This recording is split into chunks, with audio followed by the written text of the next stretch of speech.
एक व्यक्ति को अचानक खांसी आने लगती है। धीरे धीरे गले में खराश और थोड़ा दर्द शुरू हो जाता है और 2 दिन बाद सर्दी और हल्का सा बुखार आ जाता है। अब उसे लगता है कि कहीं मुझे कोरोना वायरस तो नहीं हुआ है, इसीलिए डॉक्टर के पास टेस्टिंग के लिए निकलता है। निकलने से पहले अपने घर वालों को एक बार मिलकर अपने दिल की सारी बातें बता देता है, क्योंकि क्या पता कल हो ना हो। टेस्टिंग करवाकर घर आता है। उसके बाद अपने आप को रूम में सेल्फ आइसोलेट कर देता है, क्योंकि अभी तक टेस्टिंग का जवाब आना था। अगले दिन अचानक एम्बुलेंस की आवाज आती है और जो पूरा परिवार नहीं चाहता था वही होता है। उस व्यक्ति को कोरोना पॉजिटिव आ जाता है। पूरा घर उस व्यक्ति पर ही निर्भर था, इसलिए उसे इस बात का दुख नहीं था कि उसे कुछ हो गया तो क्या होगा, बल्कि उसे इस बात का दुख हो रहा था कि यदि उसे कुछ हो गया तो परिवार की देखरेख कौन करेगा। ऐसे में उसे पूरी तरह कवर कर एम्बुलेंस से हॉस्पिटल ले जाते हैं। हॉस्पिटल में पता चलता है कि उसका इम्यूनिटी सिस्टम बहुत तगड़ा है और डॉक्टर नर्स सब मिलकर पूरी मेहनत करते हैं।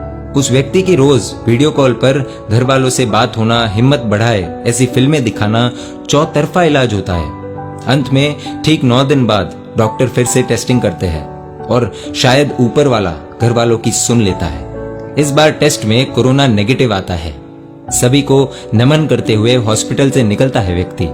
डॉक्टरों को खास धन्यवाद करते हुए कहता है कि आपने सिर्फ मुझे नहीं, मेरे परिवार को बचा लिया है। डॉक्टरों के भी आंखों में आंसू थे। जैसे कि हम सभी को पता है कि कोरोना में सबसे ज्यादा खर्चा तो वेंटिलेटर का ही आता है, तो डॉक्टर ने उस व्यक्ति के हाथों में बिल थमा दिया। बिल का अमाउंट था 25,000 रुपए। वह व्यक्ति जोर जोर से रोने लगा। डॉक्टर ने 2 मिनट देखा, फिर दया आ गई और कह दिया कि दोस्त, आपको बिल भरने की जरूरत नहीं है, आप जाइए और अपने पूरे परिवार का ख्याल रखिए। आप रोइए मत, बिल हम भर देंगे, क्योंकि हमने एक व्यक्ति नहीं एक परिवार को बचाया है, तो बिल भर के ये भी पुण्य कमाने दीजिए। वह कोरोना के खिलाफ लड़कर जीतने वाला व्यक्ति बोला, डॉक्टर साहब मेरे पास इतने पैसे हैं, मैं पैसों के लिए नहीं रो रहा। सारे डॉक्टर चौंक गए और पूछा, तो क्यों रो रहे हो भाई? वह व्यक्ति ने जवाब में कुछ ऐसा कहा कि पूरे माहौल में सन्नाटा सा छा गया।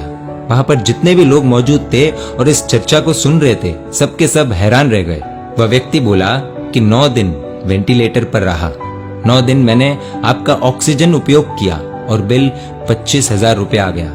आज तक पूरी जिंदगी में न जाने प्रकृति द्वारा मैंने कितना ऑक्सीजन लिया होगा, न जाने कुदरत से कितना कुछ लिया होगा, और कभी बिल चुकाने का सोचा भी नहीं। प्रकृति तो भगवान का ही रूप है और भगवान ने न कभी बिल थमाया और ना ही मैंने भगवान को इस जिंदगी के बदले कुछ दिया। ना ही कभी पेड़ पौधे लगाए, ना ही कभी प्रदूषण कम करने के लिए कोई पहल की, ना ही कभी प्रकृति के हित में सोचा और ना ही सोचने का समय निकाला। सब के सब चुप, क्योंकि ये सारी बातें उन डॉक्टरों पर ही नहीं बल्कि हम सब पर भी लागू होती है। उस वक्त उस व्यक्ति ने प्रण लिया कि हर साल कम से कम 9 पौधे लगाऊंगा और प्रदूषण कम करने की पूरी कोशिश करूंगा। उस व्यक्ति के इस प्रण को देखकर डॉक्टरों ने और वहां मौजूद जितने भी लोग थे, उन्होंने भी वही प्रण लिया।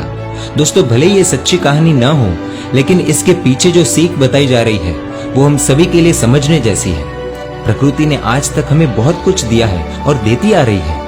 आज थोड़ी सी नाराज है, कल फिर से शांत हो जाएगी, लेकिन क्या उसके बाद हमारा कुछ फर्ज नहीं बनता? इसलिए इस विषय पर सोचिए। प्रकृति का ऋण हम कभी चुका तो नहीं पाएंगे, लेकिन कुछ तो कर सकते हैं। दोस्तों, आपको क्या लगता है हम प्रकृति के लिए क्या कर सकते हैं?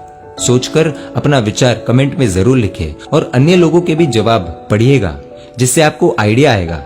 प्रार्थना करते हैं कि आप सब सेफ है, घर पर रहिए, रूल्स फॉलो कीजिए। वीडियो पसंद आया हो तो शेयर जरूर कीजिएगा और ऐसी कहानियों के लिए emotional video stories page like कर दीजिए।